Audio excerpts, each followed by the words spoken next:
Hello, Captain. I'm upstairs on my show. Okay, I can go home. I'm going to close my door now.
Well, hello, everybody. It's Scott Roberts from Explore Scientific and the Explore Alliance, and I'm very happy to have Dr. Daniel Barth back with us here after a winter holiday hiatus. So, Daniel, it's great to have you back here. Thank you.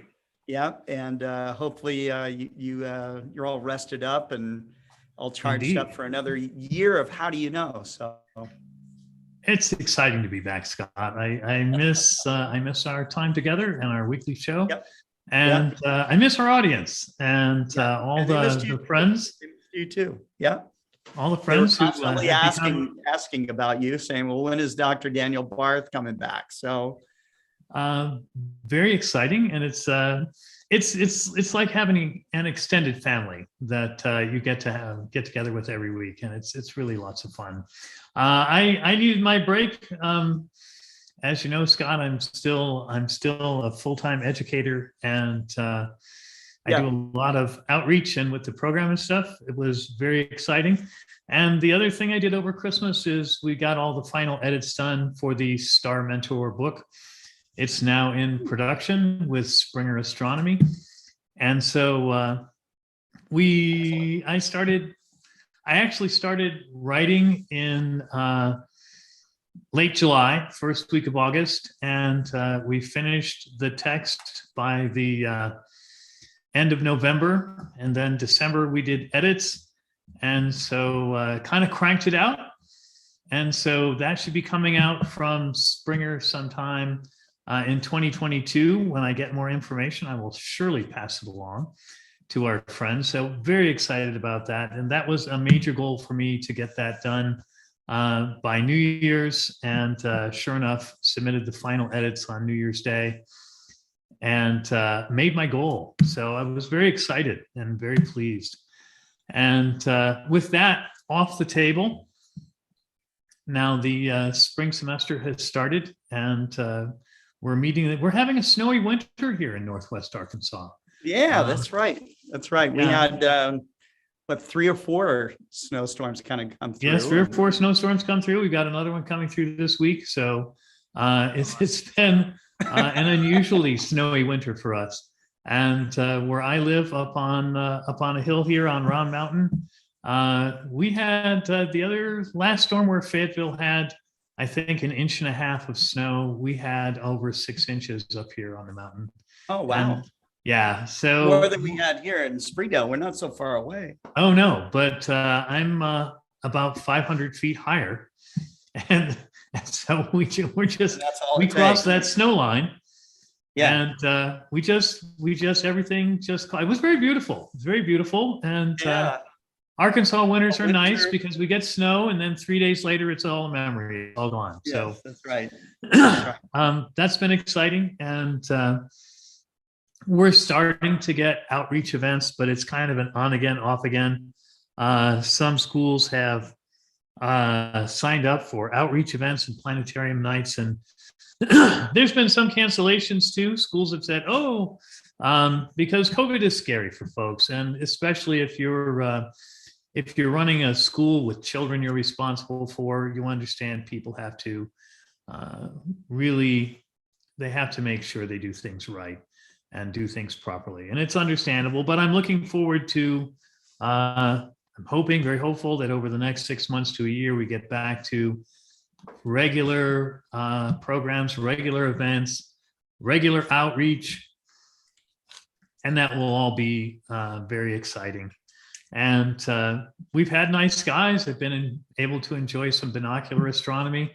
It's a little cold to kind of take out the telescope and all the setup time and everything, but binocular astronomy is nice and easy. You can get in, get out, and when you get too cold, it's 2 minutes and you're inside, hot cup of coffee in front of the fireplace and you're good. So we've been enjoying that. Anyway, a warm dog or something. So yes, exactly. Oh, absolutely. No, we have a lovely wood stove at our home here, and so that's just great. We get to curl up in front of the fire, and it's been nice enjoying that. So we're coming back, and I thought I have lots of show ideas lined up. over the winter holiday, the Christmas break, I still do my research and watch the astronomy and space science news, and kind of like, ooh, shiny, that would make a great show. I forwarded to myself on my email, and I collected a big list of shows. Sure. So, and I struggled with, what do we launch the year with? And I decided on this one because it's both evolutionary and revolutionary. We are certainly in a golden age of robotic space exploration. Manned space exploration, not so much, but the robotic exploration, we are just going great guns. And of course, the web is successfully launched, and we're going to do a couple shows on that. And there are the Great Observatories program, and exciting news from Mars has come out, not just from NASA, but from ESA and other agencies too. And some exciting lunar exploration. The Chinese are doing lunar exploration now.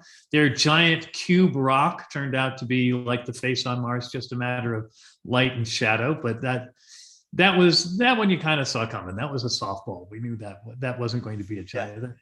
I didn't think we were living out the script of 2001 with the giant obelisk on the moon. Oh, too bad. It would have been exciting. It would have been very exciting. But we're looking now, we're looking at something exciting. How do stars form planets? And it's been quite the evolution over our lifetime, Scott. I'm sure you had the same stuff when you were a boy in school. We were taught that, solar systems are incredibly rare. The old hypothesis. Incredibly rare. This was the only one. There were many people who said this is it. This is the only one. That's right. And the hypothesis I was taught when I was a young boy in school, two stars had to pass so close together that they would tear streamers of material off, and one star would capture them, and they would coagulate into planets, and that's how. And since stars were so far apart, obviously this is a very rare it almost event. never happened, right? Almost never happens. So, and there were people who were saying, yes, we are God's chosen place. The whole center of the universe argument crops up again. Yeah. Well, and this was kind of the de rigueur explanation up through my time at the university. And since then, with the Kepler telescope and the first detection of exoplanets, Dr. Marcy and working with the Keck telescope and the first detection of exoplanets, and then the Kepler mission and thousands of exoplanets and tests and other missions. And we're basically realizing now that stars, when they're born, they form planetary systems kind of the way children in the womb form fingers and toes. It's a natural process that occurs unless something catastrophic and terrible goes on. Yeah. And so we've evolved in one lifetime from this is an incredibly rare thing that almost never happens to this happens virtually every time unless there's an awful catastrophe. And once you decide that this happens all the time, then there's the next question, as Carl Sagan would say, the known unknown. How does this process work? And through the 70s and 80s with the Apollo program and beyond, the answer of the scientific community came to be something called the accretion theory. And the Apollo program played a real role in this because, once again, pre-Apollo, and what I was taught as a boy in school, all the craters on the moon are volcanic. Virtually all the craters are volcanic. The moon must have been a very volcanic place at one time. And Gene Shoemaker, God bless him, went to Barringer Crater and said, no, this is an impact crater, shock work strains, the slumping, the folding of the regolith, the whole business. And he says, this is what an impact crater looks like. And they went to the moon, and Shoemaker helped train these Apollo astronauts, and they were able to bring back evidence. And we started to realize, wow, if all the craters are impacts and all the Maria are basically gigantic impacts that pierced the lunar crust, that allowed a basin to fill with lava, And the composition of the basalt was richer in iron. That's why it's darker. That's why we get the light colored highlands and the dark colored maria. And so we realized, wow, gee, the moon's surface, the moon itself was formed by impacts. And the disparity between the northern and southern hemispheres of Mars, 10 kilometers in elevation. The northern is a hemisphere of Mars is this gigantic depression. The Aitken Basin, discovered through lunar satellites, 2,200 kilometers wide, the largest impact basin we know of in the solar system. And so then we get into the 80s, and Alvarez and Alvarez, father and son team. Oh, a meteor wiped out the dinosaurs. The giant crater in the 90s is discovered offshore in Chicxulub in Mexico and in the Gulf of Mexico. And so you start to get this idea of things crashing together, not only shape planetary surfaces, but they form planets. And so through the 90s and the early 2000s, we developed something that we called the accretion theory. And it was really a fairly simple idea. Well, you have all these particles and they're in orbit. And we know from rotational dynamics that if you have a sphere of gas and dust orbiting around something like a star or a galaxy, it doesn't matter. The rotational dynamics tends to compress that sphere into a disk. And that's just basic angular momentum physics. And so you get this disk, and the disk compresses particles together. And so, oh gosh, if you're squeezing them if you take a sphere like a rubber ball and you flatten it into a pancake, you realize that there's a fair amount of compression going on. And so, oh, things are squishing together, the particles are getting closer, and then they must somehow just stick. Well, this is a lovely idea. And then there's the missions to Jupiter and Saturn, among them Voyager, and then the Cassini mission and the Galileo mission. And Cassini takes a good look at Saturn's rings and the Voyagers too, and we realize, wow, the rings are very complex. They're not monolithic structures. They're actually a dynamic, like ripples in a pond. We can see density waves flowing in, flowing out, but there's some interesting things around the rings of Saturn.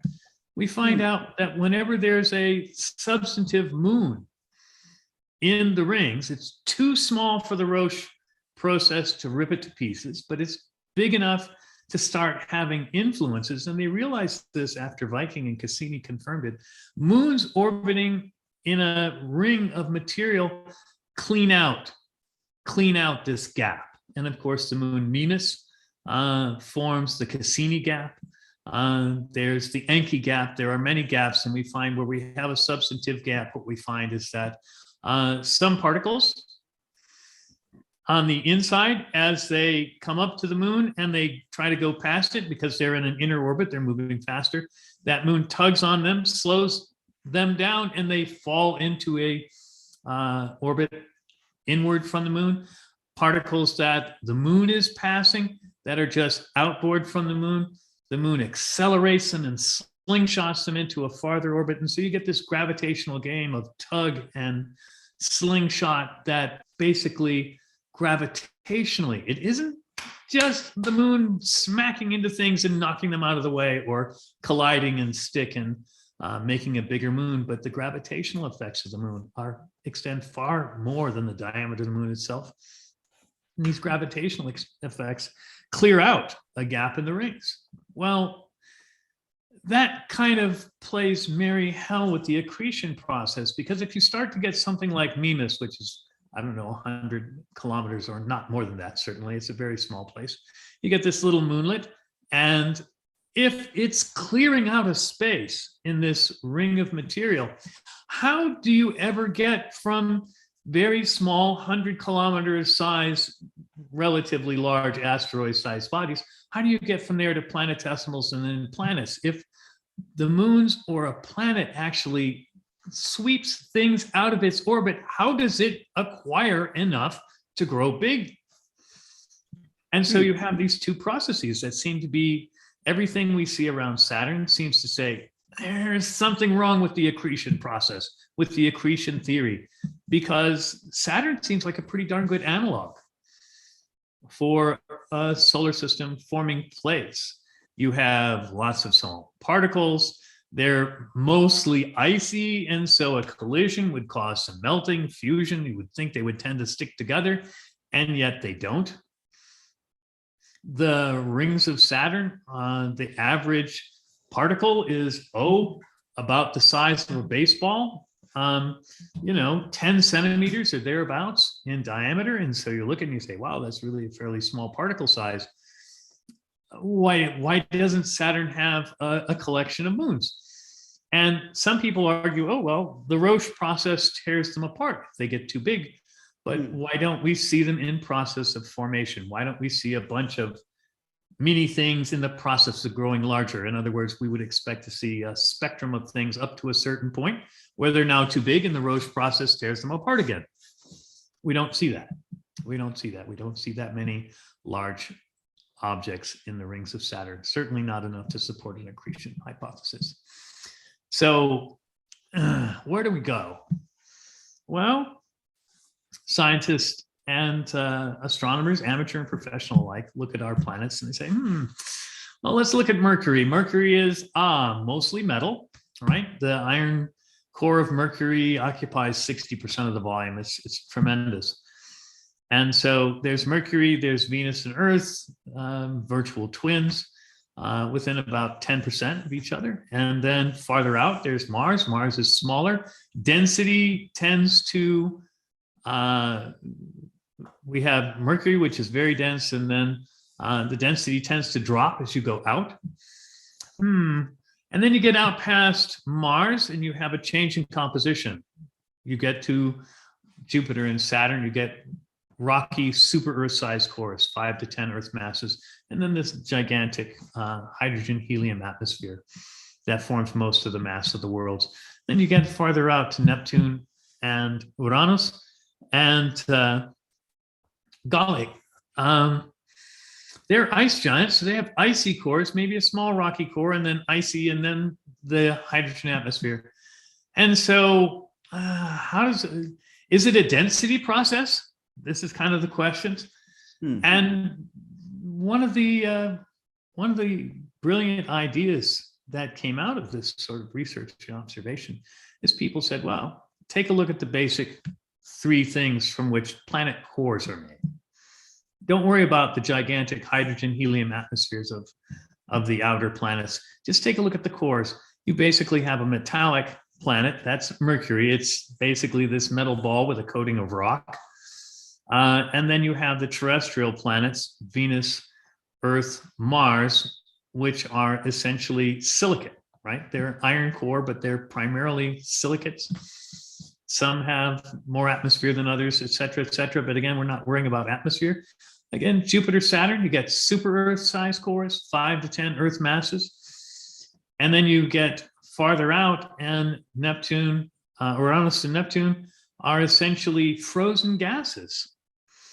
They're ice giants, but you get water, ammonia, carbon monoxide, carbon dioxide, frozen nitrogen. If nitrogen is cold enough, it freezes into an ice. And so you get these gases that freeze. And somebody says, oh, I know. It's about the temperature gradient. The stars are hot. So the farther away we move, the colder the environment becomes. And so thermodynamicists start looking at this and they say, well, gee, how far away from a star do you have to be before things become solid? And we take a look at this and we say, well, okay, what about metals? What about iron and nickel? You're talking melting points, roughly 1,500 to 2,500 Celsius. So a couple of thousand Celsius. And you say, okay, well, you can be fairly close to the star before when those things actually solidify. You get to silicate minerals, the basic granitic material that makes up the mantle and the crust of Earth and Venus and Mars. And you go, well, okay, silicates. Those, you think of lavas, right? You think of lavas in Hawaii.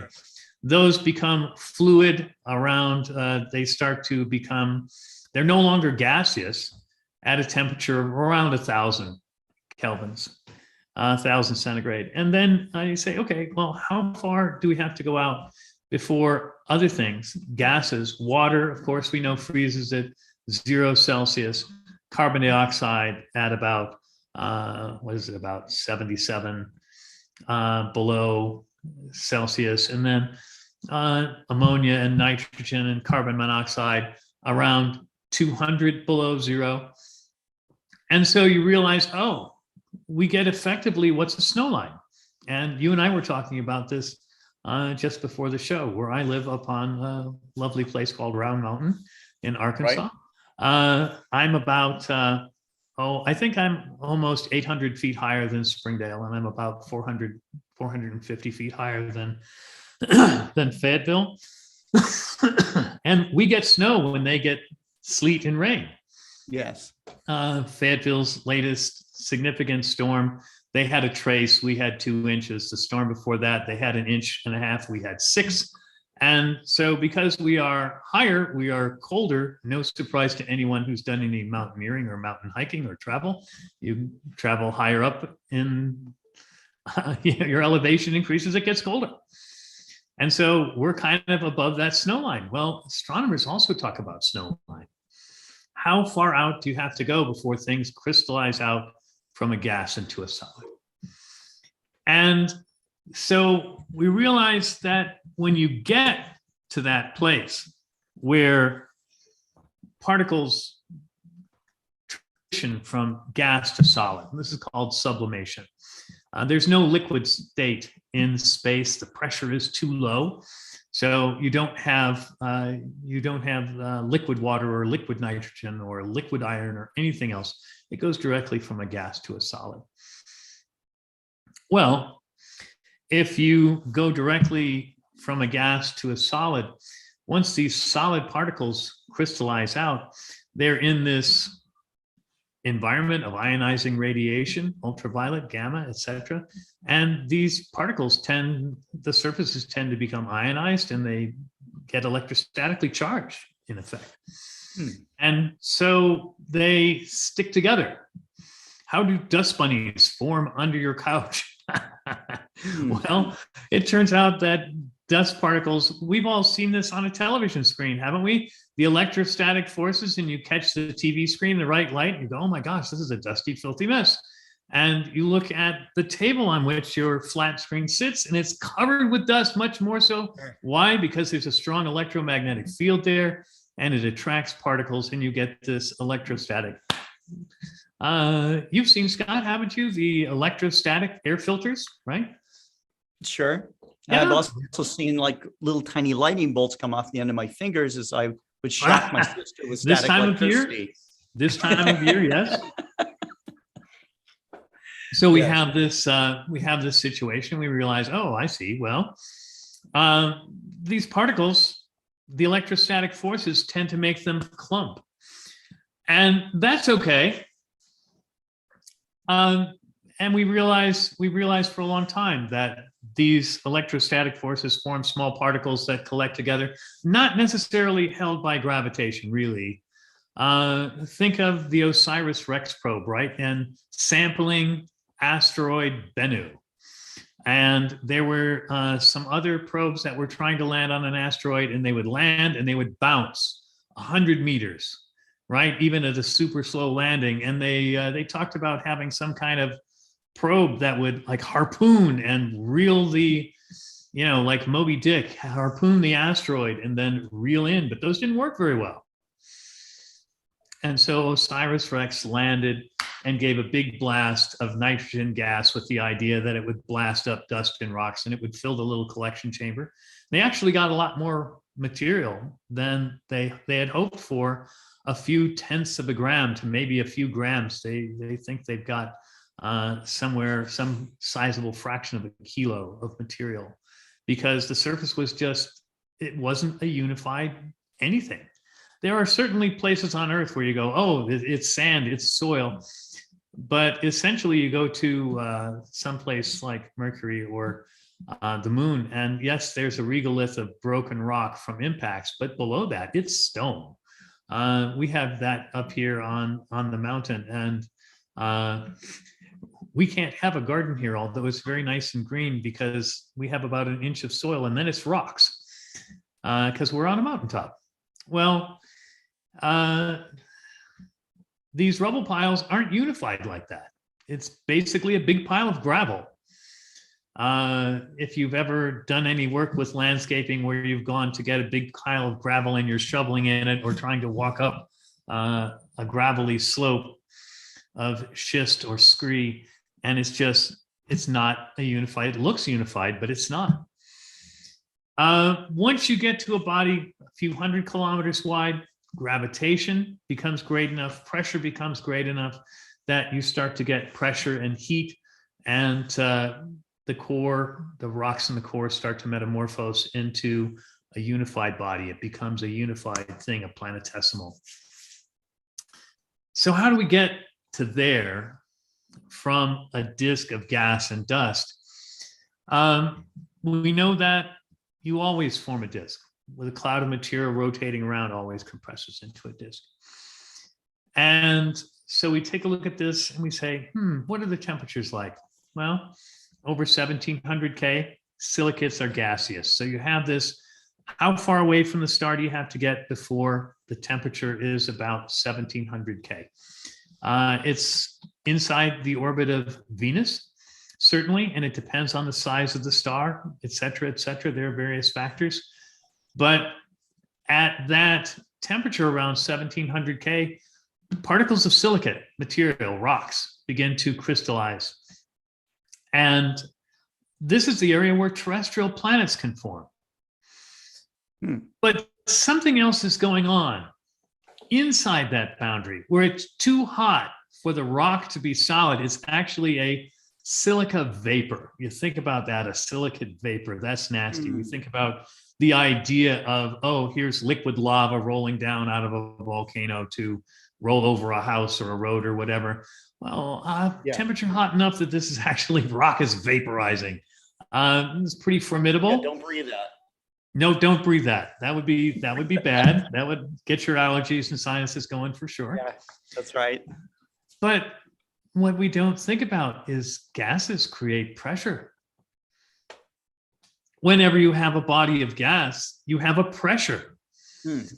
And so we think about, what happens outside that boundary, where here we have silicate gas and out here we have silicate particles. Well, guess what? When the silicate is a gas, it creates pressure. When the silicate condenses into particles, it's no longer a gas. The pressure drops effectively to zero.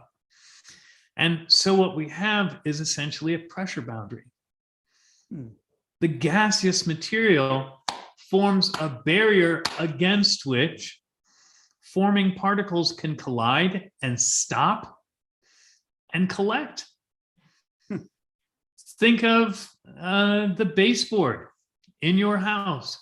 Dust may swirl around, but the baseboard is a place where the particles can stop and collide and stick, and you run the vacuum and you go, why is there so much crud along the boundary of my room? It's because that's where particles stop and they can stick together.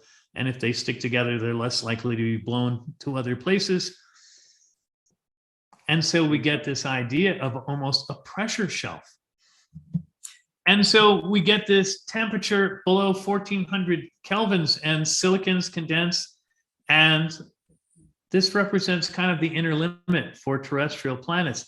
In this region where silicates become condense out, we get planets like Venus, Earth, Mars. Mercury, still kind of a mystery. Mercury is still kind of a mystery. How do we get this giant ball of iron with a basically very thin silicate crust?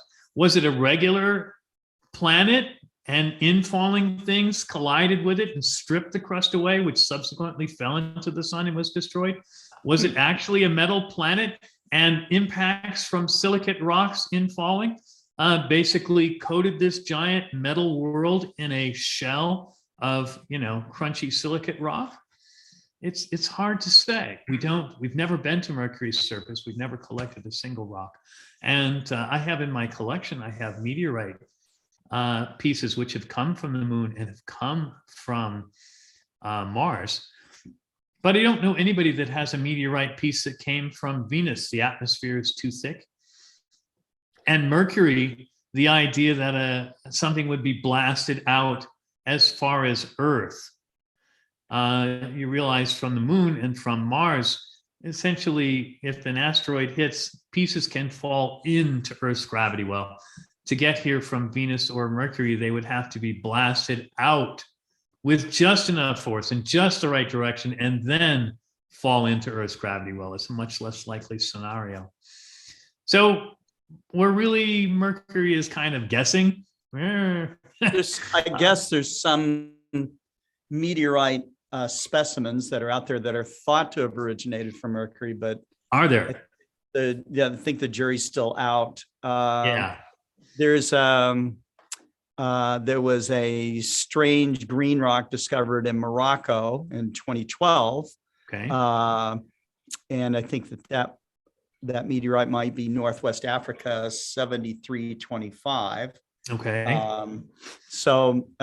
Green meteorite sounds like a and now classic it was 50s found in a sci-fi story. marketplace in Morocco. So, but it had 35 fragments and weighed about 345 grams. It is a very strange, actually kind of a beautiful looking meteorite. I will have to look I that will up. share a link about that. Please. But I did a kind of a cursory search, but I didn't find that. Well, we don't know definitively. No, it's real, like right? like the Allen Hills meteorite. People will be arguing about it for a long time. Yep. So it's puzzling scientists, and anytime you're puzzling scientists, well, That journalists love to write that headline. It puzzles the scientists. they're puzzled. That's right. Well, it's of course it's a puzzle. Like, So oh, it attracts no, scientists. Scientists are That's like puzzled. saying sugar attracts ants. It's so as we get farther out, when the temperature drops to about 200 kelvins, they refer to that as the snow line. This is where substances which are gases at terrestrial temperatures and pressures, things like water, carbon monoxide, ammonia, nitrogen, it's where these things start to solidify and form solid particles. And then in this outer ring is where we get planets like Neptune and Uranus. And yes, I used the Greek pronunciation on that because we've heard all the jokes, haven't we? And the ice giants, and the idea that, oh, you've got this ice core, but for the very large Jovian sized planets, the supersize me planets, we're pretty sure that what happens here is you get a core large enough that the gravity of the planetary core can capture hydrogen and helium. Once you get large enough that you can capture helium, there's a lot of helium in the gaseous cloud or disk of material that orbits a star left over from its formation. And if your planet's gravity is large enough to start accreting helium, then it now suddenly has a brand new and abundant source of matter to feed on and to grow bigger. And we think these planets reach a certain size and then they grow fast very, very quickly because they have this before. Think of a fish swimming in the water or swimming through the water, and opposed to some kind of funnel going through the water and collecting everything. Once you get to a certain size, you become gravitationally able to collect helium and hydrogen. You now have a new source to grow, and you can get very big very quickly. And so with Jupiter and Saturn, these were terrestrial cores, rocky cores, we think. And with the Uranus and Neptune, we believe we had ice cores, which got large enough, and we think somewhere around 5 Earth masses is kind of the tipping point. People are still arguing about that too. We look at the Kepler data, we see super Earths up to about 2.5 or 3 Earth masses. And then there tends to be this big gap, and we have Jovian, brown dwarfs and Jovian worlds where you're looking at 30, 50, 80, 100, 200 Earth masses. up to about I think the current theoretical limit is about 80 Jovian masses, 80 Jupiter masses becomes a regular star. And there are various points lower than that, 25 to 30 Jupiter masses where you can get slow fusion going on. Just deuterium is fusing, not hydrogen. And so you have this gap, and we think that's what that's about. So we get to this idea of, gee, are the pressure bumps pebble traps? We know that when we have dust grains, we've done simulations, and we're quite confident in these. When we have these dust grains accreting, as dust grains become solidified, they tend to migrate inward to smaller orbits. They're now able to collide with things, which tends to slow them down. Other kinds of gravitational interactions, they tend to fall inward because you can fall inward towards a star. It's very difficult to fall outward from a star. The gravitational gradient is all against you. And so it's like a ratcheting effect. And these dust grains begin to fall inward until they reach one of these pressure bumps, places where a certain material is now gaseous and not solid anymore. This forms basically a pressure barrier. You've been, Scott, you've walked into restaurants in various places where you open the door, whoosh, a big fan comes on. You get this blast of cold You air. got the blast of air, the air curtain, and the idea is that the air curtain is this big, high velocity, high pressure stream of air that keeps the insects out. It's quite effective. Well, the idea is that around a star where you have the gaseous material, it acts much the same way. It's like one of those high velocity bug curtains on a door of a business. And it's powered by the thermal energy from the star, and the gas forms a pressure boundary. And the current term of art is pebble trap. Pieces that are anywhere from a micromillimeter up to 10 or more centimeters in diameter fall in, and they basically collect up. This is the cosmic baseboard, which collects the dust bunnies. And so what's happening is you get this area where the pebbles accumulate and dust grains form aggregates up to about 10 centimeters at the pebble trap. And then the pebbles at the pebble trap can begin to collide, stick, and accrete. And that's the thinking that's how we get planetesimals, 10 to 100 kilometers in diameter. Objects the size on the order of Ceres, Vesta, our larger asteroids, right? So these are accumulating. And so this idea is, okay, we have this idea, and we have these pressure barriers, and we have pebble traps, and so how do we get our solar system?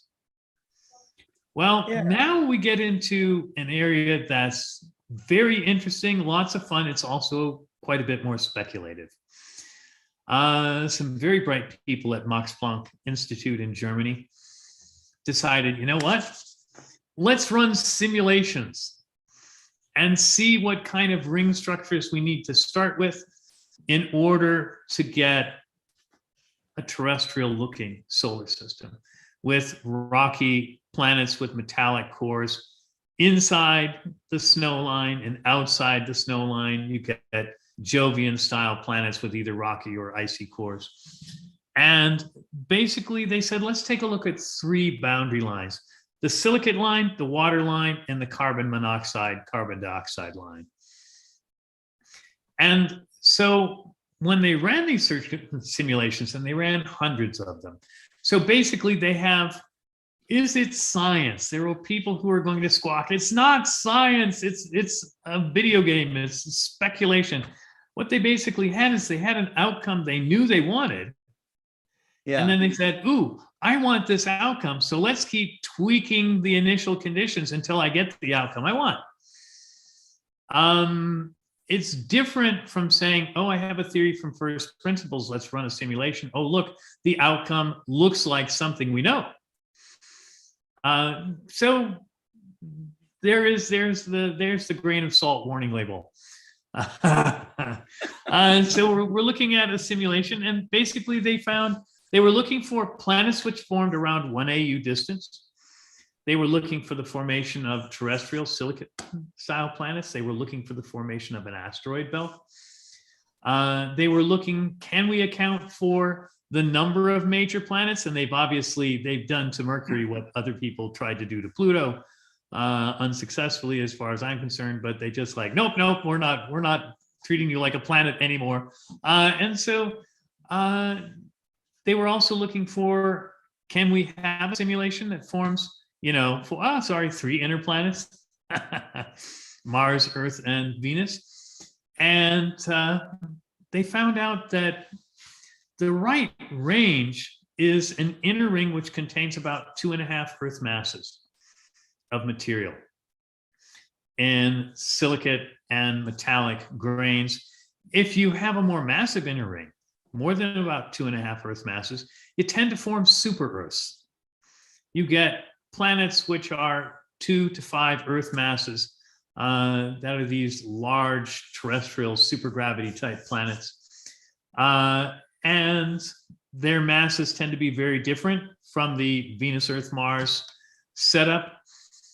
And the chemical compositions, when they ran them, didn't work either. The chemical compositions were different. Because what we're looking at is they said, look, we want to have a simulation where our inner planets, Mars, Earth, Venus, form from materials inside the 1 AU boundary. Things that are formed in that transition line where silicates become solid and metals become solid.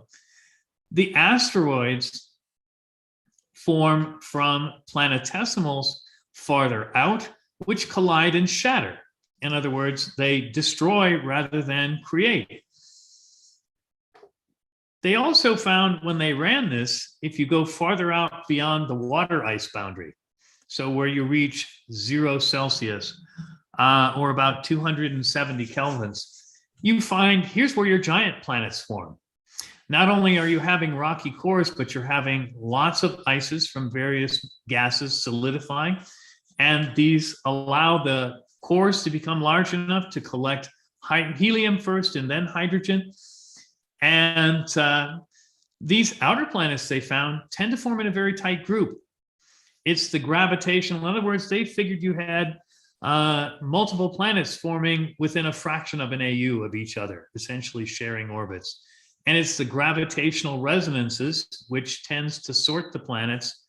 Biggest, nearest, and the lighter ones get flung farther away by gravitationally interacting with Saturn and Jupiter. Mm-hmm. And they found, when they run this, the outer planets migrate out very nicely. And the Kuiper belt. Now, is this what they found from Keith Helinski points out? He says curve fitting of data is a scientific no-no, but is this what they're doing? Is essentially to come up with this explanation? Essentially, and it's not quite like that. It's not quite like that. Okay. It's not that they have a curve that they want and they're massaging the data. What they're actually doing is they don't have data, because how many planetary forming ring systems have we spotted? A few dozen, perhaps. We don't have enough to have a statistical sample to give us real good data. What they're doing is they're taking a computer simulation and they're saying, let's start out with a star of this size and a disk of these masses, and they're tweaking the data and they're seeing what comes out. They were trying to see if they could find a set of circumstances, run the simulation, and get a terrestrial solar system analog to pop out of the simulation. So curve fitting, sort of. Sort of. How Thomas Edison arrived at the light bulb or something, right? I mean, kind of, yes. Messing with things until. What they really have is they have, it's the golden age, right? We have computers that are fast enough to run these simulations with enough pieces of data to make it meaningful. You realize some of the early simulations on planetary rings were done with 300 objects, right? And it took the supercomputer of the day in the 70s weeks to crunch that. And now we can beat the heck out of that. We can put in 1 billion particles and we can run the simulation and we can treat the gravity, and a couple days later we can run it again. And they ran several hundred of these, tuning the masses, the ratios. And what they were very pleased to find is that they could find a set of data which gave us a Venus, Earth, Mars-sized planet. The density decreased as you went out. The distances were close fits, one at about 0.7 AU, 1 AU, 1.5 AU. And the composition of the planets varied according to density, with the idea that, oh, they're forming from things that are there because that's where various things condense and become solid. And then they said, okay, let's take a look at the next pressure bump, the water pressure bump. Oh, okay. If we have a water pressure bump and we run the same simulation, we can find, we get Jovian class planets. And they too sort by density, but they sort by density because of gravitational interactions, not because of what they're formed from so much. And so they sort themselves, and they found, oh, here's this body where it's just aharmonic, resonances perhaps. I'm not privileged to have access to their mathematics, nor the kind of mathematical expertise that I could go and pick it apart. But I'm thinking what they have is areas where the resonances are right and things stick together, and other things where the resonances are disharmonious and the planetesimals crash and form asteroids rather than planets. Some people still feel that it's the influence of Jupiter which formed the asteroid belt. The gravitational influence of Jupiter kept those things from coming together, because Jupiter's essentially keeps stirring the pot.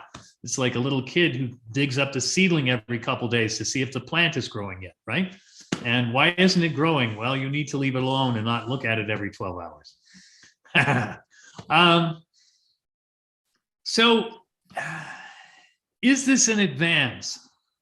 Well, yes, because we have a simulation based on fundamental principles, thermodynamics, gravity, chemistry, geology, which we can feed data in, and we can get an analog to our own solar system out. It matches sizes, distances, compositions, densities, and that's pretty darn impressive. Yes. To plug in a set of equations and to tune it and then get out an analog to our own solar system is pretty darn impressive. So you ask, is this valid? Well, maybe we start needing to look at solar systems like the TRAPPIST solar system, right? 7 or 8 planets, and see if we can massage the data and get something that looks like that. But it's very difficult from these multi-light year distances to have information about chemical composition, about density, right? About the exact size of these worlds. These data are very, very fuzzy. They're imprecise.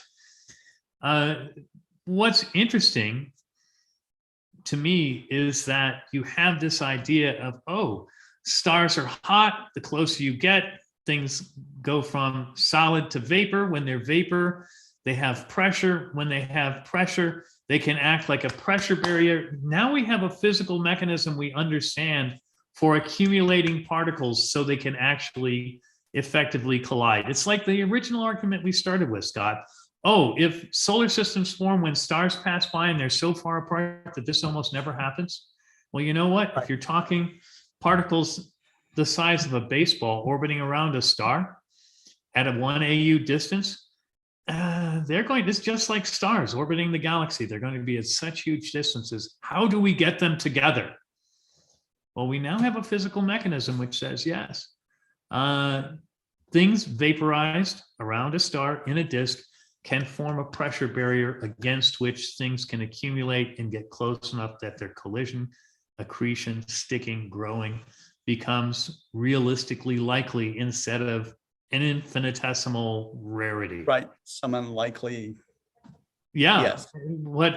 Going from what Aristotle calls an improbable possible to a probable possible. This to me is the real jump here. And you're kind of look at many things we've looked at the history of astronomy, heliocentric system. And until Galileo came along, nobody had really good data. All right. He had the telescope and he's able to watch phases of Venus, moons around Jupiter. And he says, oh, now I have data. And it begins to fit this theory. But in fact, we didn't get precise distances. We didn't measure the AU precisely until the Apollo era, because nobody had ever been far enough away from the Earth to actually triangulate this effectively. And so our theory is ahead of our data, but theory and data often leapfrog each other. And we see this oftentimes through history of science. And so it's something for us to keep an eye on. It's something for us to keep an eye on. And it's a wonderful mystery to contemplate when we're out and we're looking at the moon and we're seeing this lovely tapestry of impact craters and evidence of accretion writ large, right? Craters from the microscopic to the gigantic, hundreds, thousands of kilometers. And we're looking at that and we go, ooh, mountains, rills, craters, ejecta. And what we're really seeing is evidence of this accretion process. And we're starting to understand that this big whack idea that major planets form with large collisions becomes more of a reality, because now we have some sort of a theory that makes it work. Essentially, we've gone from Darwin's idea of natural selection to Watson and Crick saying, here's a molecule that can carry enough information, DNA. We have not just a theory now, but a mechanism. And a mechanism is a test bed against which we can run experiments. It's something that's falsifiable. It takes it from the realm of philosophy and puts it much more solidly in the realm of science. And I think that's really exciting and brilliant. Right. Wonderful. So, Daniel, thank you for your program today. It's so good to be back. Yeah, it's great to have you back. Have you already worked out what next week's program will be about? Next week, I'm looking through, and I'm kind of split. But I think the next couple of weeks, I think we're going to talk about the Webb. James Webb Space Telescope, because that's been so much in the news. I really thought about opening with Webb, but I think we're going to have at least 2 programs on Webb, one on the technology of Webb and the Lagrange points, which are brilliant and fun. A lot of people are like, how can it orbit out there? I've gotten this. Have you got this a lot, Scott? People are like, what the hell is it orbiting around? It's a million miles away from Earth. Yeah. It's some people just haven't wrapped their head around that we can send a spacecraft out to this point where it orbits the sun, and doesn't spin out of control, so right. And so the orbits are not easy, and orbits are not easy. So I think perhaps the planet. I think we're going to have a program on James Webb and its technology. I think we'll have a program on the Lagrange points and how they work and how they function and why they work. And then we'll probably maybe have one more program about what Webb is built to discover. So I'm thinking we'll have at least 2 programs on Webb, and then we'll bound off. I also have plans for a really fun program on Richard Feynman. Why do we do science? How do we know it works? And Feynman was a brilliant and deep thinker, and some of his ideas, I think, will make a wonderful and exciting program for our audience. So I have lots of stuff coming up for February and March. So I'm excited. We're back. Yes, we are. Yes, And we it's are. time to ask, how do you know? And that's really why I picked this week's topic, Scott, because when you get done, people say, well, okay, planets form. How do you know? And Right. this whole theory of accretion and pressure boundaries and pebble traps really sinks its teeth into the how do you know concept. And that's why I picked this for our opening program. Awesome. So I'm I really- excited to launch 22 for How Do You Know show. And That's cool. I'm excited to have all our audience back. Do we have any fun questions from the chat room that we can wrap up with today? You know, there was comments about curve fitting. Some of the conversations went a little sideways, but only because our group that watches us all the time there's a lot of friendships that have developed here. Oh, yes. So there was some conversations about earthquakes that happened. Some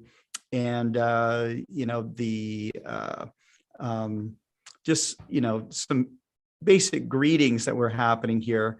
But I think it does bother some people. It is kind of it's kind of a niggling thing to me as well, to kind of start off with a preconceived set of things and trying to fit things or building a model that works like this. But it is remarkable that they were able to throw in enough in there and let the computer simulation happen and watch it create, You realize that in a real close. sense, this is exactly what Copernicus did. He had a preconceived outcome that he believed in, loved, desired, and wanted to prove. And he spent his life collecting data that would fit his outcome, but he could not collect enough data to make the definitive proof of his idea. That was left to Galileo. But Galileo and Copernicus both had a preconceived idea. The sun is in the center. This idea of the unmoving earth is nonsense. And that was very definitely an article of faith for both of them. It was something that they believed but could not prove. Only Galileo, toward the end of his life, actually proved it. And even then, it was in dispute for another 100 years after Galileo's death. These ideas were there. Kepler, his harmony of the spheres and the elliptical orbits and all his mathematical machinations, decades of it. And now we say, oh, the 3 laws of planetary motion, all in ellipses and equal areas and equal time and the, period radius relationship. And we say, oh, Kepler's laws. These were mathematical ideas that these people did simulations on, pencil and paper, by God. And they went looking for data to support an idea. Tycho Brahe did it, Kepler did it, Copernicus did it, Galileo did it. And so I think we need to back away a little bit from our very more mechanistic, this is science, and take a look and say, there are times when